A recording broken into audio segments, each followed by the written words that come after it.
আমরা ওই যে ওই গেট দিয়ে যখন গেটটা আটকানো ছিল, গেট ভাঙে ঢোকার পরে আমরা যখন ওরা প্রথমে প্রতিরোধ করে তখন আমরা ওই পরে যে টিন সেট আছে ওখানে আসছি, তখন মুখোমুখি সংঘর্ষ হয়েছে, পরে তো পালাই গেছে।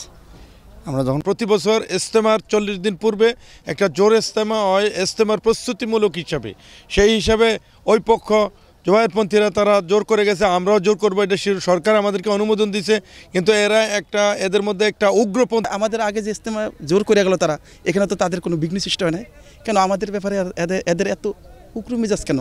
আমাদের ব্যাপারে তাদের এত ধমকি কেন? আমাদের ব্যাপারে তাদের এত ঘৃণা কেন? তাদেরকে কি, তারা কি চাইতেছে? এই দেশে থেকে কি ইসলাম নির্বেশ করে দিতে চাইতেছে? আমরা তো নিঃস্বার্থে কাজ করতেছি একদম আল্লাহ এবং আল্লাহ রাসূলের আদর্শ নিয়ে। কিছু বাইরে কিছু আওয়াজ শুনলাম, কিছু আল্লাহ চিকিৎসা একটা আওয়াজ শুনছি।